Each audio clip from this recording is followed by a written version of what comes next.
What happens when Hollywood's most legendary tough guy walks into a den of daytime television hosts who think they can push him around? Well, you're about to find out, and trust me, this is one confrontation you won't see coming. Clint Eastwood, the man who made careers out of staring down bad guys and delivering justice with a whisper, found himself face to face with Joy Behar in what started as a routine promotional appearance, but quickly spiraled into television chaos. Before we dive into this explosive encounter, make sure you hit that subscribe button and drop a comment below, because this story is going to leave you speechless. The cameras rolled live, and Whoopi Goldberg smiled warmly at their guest. "Ladies and gentlemen, please welcome the legendary Clint Eastwood," she announced as the studio audience erupted in applause. Eastwood nodded politely as he settled into his chair, his weathered hands resting calmly on the armrests. "Thank you for having me," he said in that unmistakable gravelly voice. "So Clint, tell us about your latest project," Whoopi continued, keeping things light and professional. "What drew you to this particular story?" "Well, it's about second chances," Eastwood replied thoughtfully. "Sometimes people deserve another shot at redemption, even when society has written them off." Sarah Haynes leaned forward with genuine interest. "That's such a beautiful theme. How do you choose which stories to tell at this stage in your incredible career?" "I look for truth," Eastwood answered simply. "Stories that say something real about the human condition. Hollywood's got enough fantasy." The conversation flowed naturally for several minutes, with Eastwood sharing insights about his directing process and working with actors. The studio audience was clearly captivated by his presence and wisdom. But Joy Behar had been unusually quiet, sitting back in her chair with a knowing smile. She had been waiting for her moment, and now she saw it. "Clint, can I ask you something?" Joy interjected, her tone shifting noticeably. "You talk about truth and redemption, but don't you think some of your past comments about certain political figures might contradict that message?" The temperature in the studio seemed to drop several degrees. Whoopi shot Joy a warning glance, but it was too late. Eastwood's eyes narrowed slightly as he turned to face Joy directly. "Which comments would those be, Joy?" "Oh, you know," Joy said with false sweetness, "your support for politicians who shall remain nameless but who have made some pretty questionable statements about women and minorities." "I don't recall making any statements that disparaged women or minorities," Eastwood replied evenly, his voice carrying that familiar steel edge that movie audiences knew well. "But by association," Joy pressed on, clearly enjoying herself, "don't you think your political endorsements send a message?" The other hosts exchanged uncomfortable glances. This wasn't the direction anyone had planned for the interview to go. Eastwood leaned back in his chair and fixed Joy with a stare that could have frozen water. "Young lady, I've been in this business since before you were born. I've worked with people of every background, every political persuasion, and I judge them by their character, not their party affiliation." "Young lady?" Joy's voice rose an octave. "Excuse me, but I think I have every right to ask tough questions of my guests. And I have every right not to answer gotcha questions from someone who's more interested in creating controversy than having a conversation." Eastwood shot back, his calm demeanor never wavering despite the edge in his voice. Joy's face flushed red. "Gotcha questions? I'm asking about your public statements, Clint. That's called journalism. Is that what we're calling it now?" Eastwood replied with a slight chuckle that somehow made the insult even more cutting. "In my day, journalism involved research and facts, not fishing expeditions." Whoopi tried to intervene. "Let's maybe get back to talking about your film, Clint." But Joy wasn't backing down. "No, I think this is important. You can't just come on television and expect softball questions when you've made controversial political statements." "Such as?" Eastwood's voice remained steady, but his eyes had that dangerous glint that anyone who'd watched his movies would recognize. "Well, there was that whole empty chair thing," Joy said smugly, referring to a political convention appearance from years earlier. "You mean when I used a creative metaphor to make a point about political accountability?" Eastwood replied. "Yeah, I remember that. What about it?" "Don't you think it was a little, I don't know, unhinged?" Joy pressed, clearly thinking she had found her angle. The studio audience was dead silent now. Even the crew members had stopped moving, sensing that something significant was happening. Eastwood leaned forward slightly, his voice dropping to that whisper-quiet tone that was somehow more intimidating than shouting. "Joy, let me ask you something. How many films have you made?" "What does that have to do with anything?" Joy shot back defensively. "Just answer the question. How many films have you directed, produced, or starred in?" "That's not the point. I'm a television host and comedian." "Right. And how many Academy Awards have you won?" Joy's voice was getting higher. "Again, that's not relevant to this discussion." "How about this then?" Eastwood continued, his tone becoming more pointed. "How many careers have you launched? How many young actors have you given their first break? How many stories have you told that actually meant something to people?" "I entertain people every day on this show," Joy replied. But her confidence was clearly shaking. "Do you?" Eastwood asked with genuine curiosity. "Because, from where I'm sitting, it looks like you ambush guests and try to create controversy for ratings. Is that your idea of entertainment?" Sarah Haynes jumped in, trying to lighten the mood. "Clint, your films have entertained millions of people around the world. What's been the most rewarding part of your career?" But Eastwood wasn't ready to let Joy off the hook yet. "You know what, Sarah? I'll answer that. The most rewarding part has been working with professionals. People who understand that respect is earned, not demanded. People who don't hide behind a panel of co-hosts to take cheap shots at their guests." Joy's mouth fell open. "Cheap shots? I'm asking legitimate questions about your political views." "No," Eastwood corrected her. "You're trying to create a viral moment for your social media clips. There's a difference between asking about someone's views and trying to ambush them." "I'm not ambushing anyone," Joy protested. "I'm doing my job." "Your job is to interview guests about why they're here?" Eastwood replied calmly. "I came here to talk about a film I'm proud of, a story about redemption and second chances. You want to talk about politics and create drama." Whoopi made another attempt to steer the conversation. "The film does sound fascinating, Clint. Can you tell us about the main character?" "It's about a man who's made mistakes," Eastwood said, his eyes still locked on Joy, "but who's trying to do better. Sometimes the biggest obstacles aren't the ones in front of you, but the people who want to keep you defined by your past instead of letting you grow." The metaphor wasn't lost on anyone in the studio, least of all Joy, who was clearly getting more agitated by the minute. "That's a beautiful message," Sarah said, clearly trying to keep things on track. "Redemption is such a powerful theme in storytelling." But Joy wasn't about to let the moment pass. "Speaking of redemption, don't you think some people are beyond it?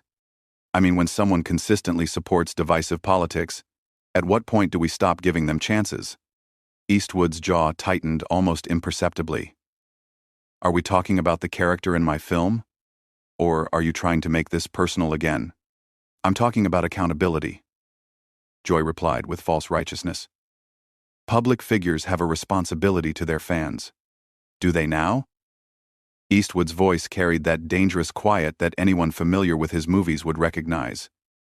"And what responsibility do television hosts have to their guests?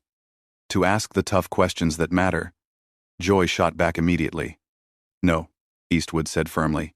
"To treat people with basic human decency, something you seem to have forgotten." The other hosts exchanged panicked glances. Whoopi was frantically trying to signal the producers, but Joy was too caught up in what she thought was her moment of triumph. "Human decency?" Joy laughed harshly. "That's rich coming from someone who spent decades playing violent characters and glorifying gun culture." The studio audience gasped audibly. Even by the View's standards, this was crossing a line.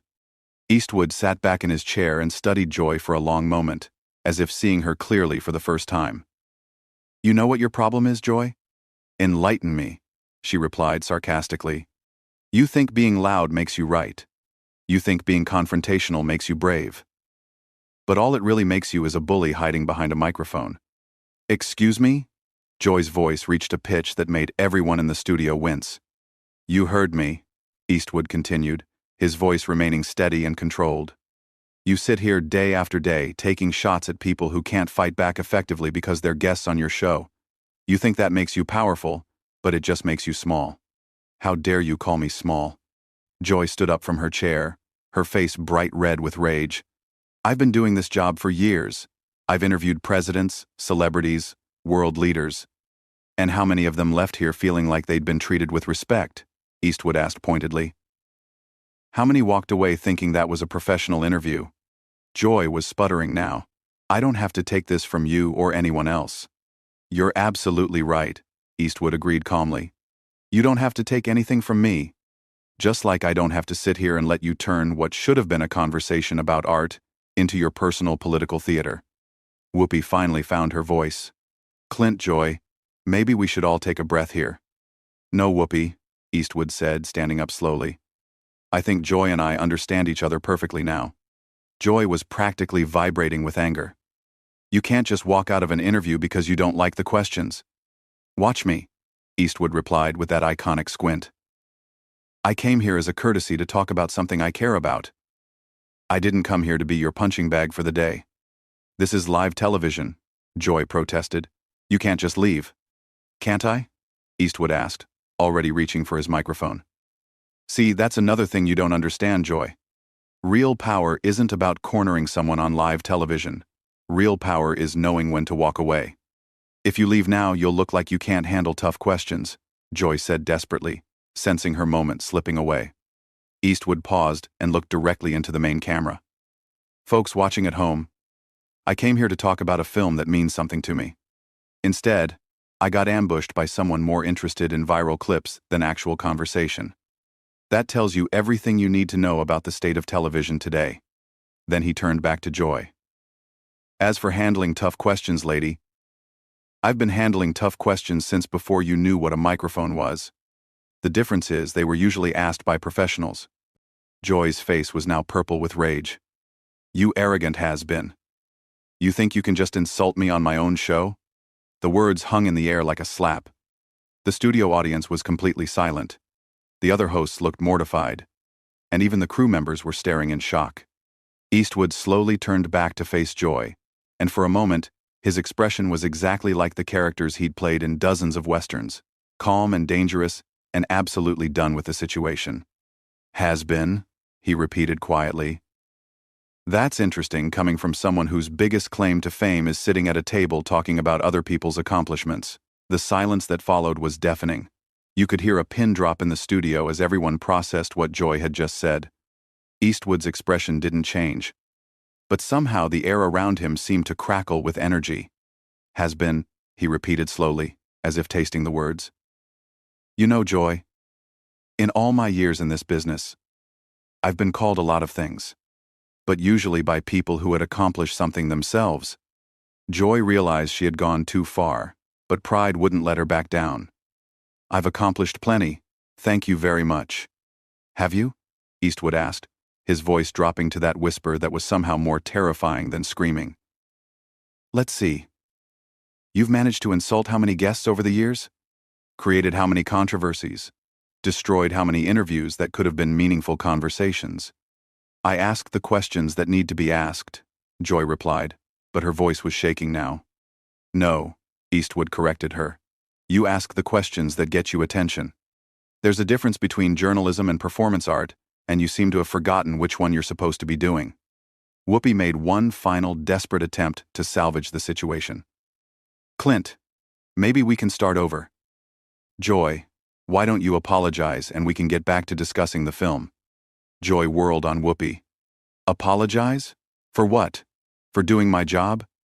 "Your job," Eastwood interjected, "is supposed to be entertaining and informing your audience, not attacking your guests for sport."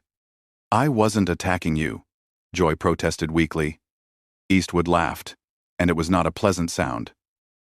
"Lady, I've been in actual combat. I know what an attack looks like. The difference is, when someone attacked me in the service, at least they had the courage to do it to my face instead of hiding behind a television show format." The other hosts were now openly staring at Joy with expressions ranging from embarrassment to disgust. Sarah looked like she wanted to crawl under the table. Even the studio audience was shifting uncomfortably in their seats. "You think you're so tough," Joy said, her voice breaking slightly. "Well, let me tell you something, Mr. Eastwood. This is my house. These are my rules. And if you don't like my questions, you can leave." Eastwood smiled, and it was the coldest smile anyone in that studio had ever seen. Your house? Your rules? You know what, Joy? You're absolutely right. This is your house. And that's exactly the problem. He stood up fully now, towering over the seated panel. In your house, guests get ambushed.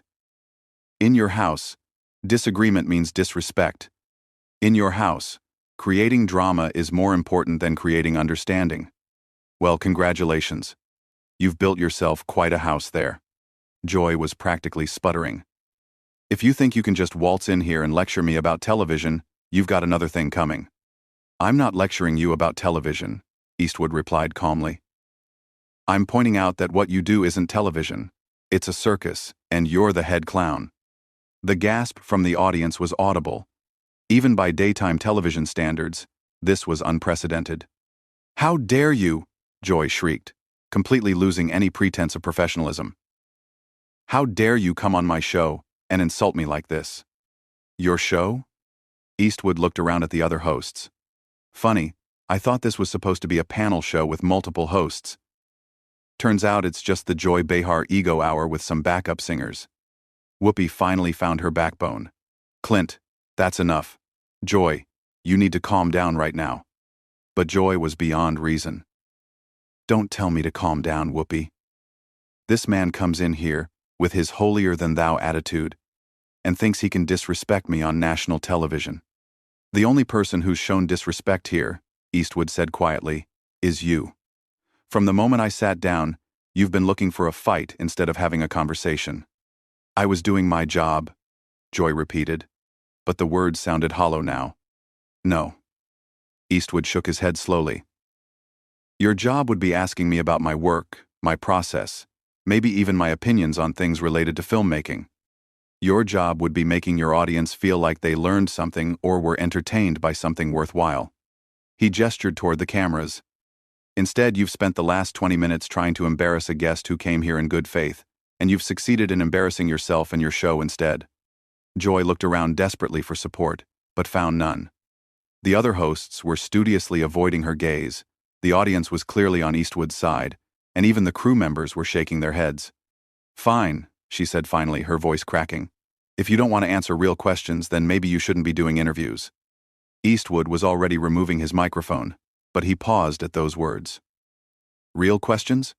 You want to know what a real question sounds like, Joy? He looked directly into the main camera again.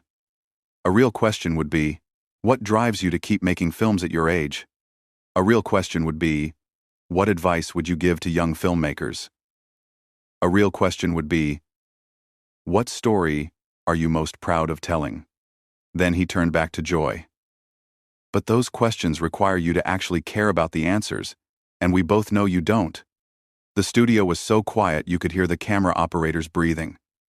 Joy looked like she wanted to say something else, but for once in her career, she seemed to be at a loss for words. You know what the saddest part of all this is? Eastwood continued, his voice almost gentle now. You had a chance to have a real conversation with someone who's lived through decades of American cinema history. Instead, you chose to play gotcha games, like an amateur blogger, looking for clicks. He finished removing his microphone and set it carefully on the table. That's not just a waste of your time and mine, it's a waste of your audience's time. They deserve better than this performance you've been putting on. Joy finally found her voice again, but it came out as a screech. Don't you dare lecture me about what my audience deserves. I've been connecting with viewers for decades. Have you? Eastwood asked as he straightened his jacket. Or have you just been yelling at them for decades? Because there's a difference between connecting with people and just making noise.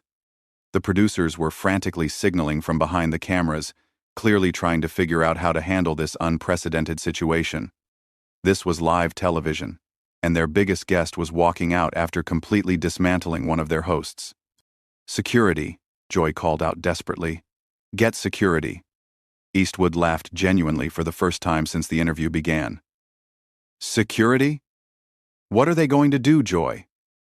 Arrest me for hurting your feelings? He looked around the studio one more time, taking in the stunned faces of everyone present. You know, I've been in this business for over 60 years. I've worked with the best directors, the finest actors, the most professional crews in the world. And in all that time, I've never encountered anyone quite like you. Is that supposed to be a compliment? Joy asked sarcastically, trying desperately to regain some control of the situation. Take it however you want, Eastwood replied. But just remember, when people talk about this interview tomorrow, they're not going to be talking about your tough questions or your journalistic integrity. They're going to be talking about how you completely lost your composure and embarrassed yourself on live television.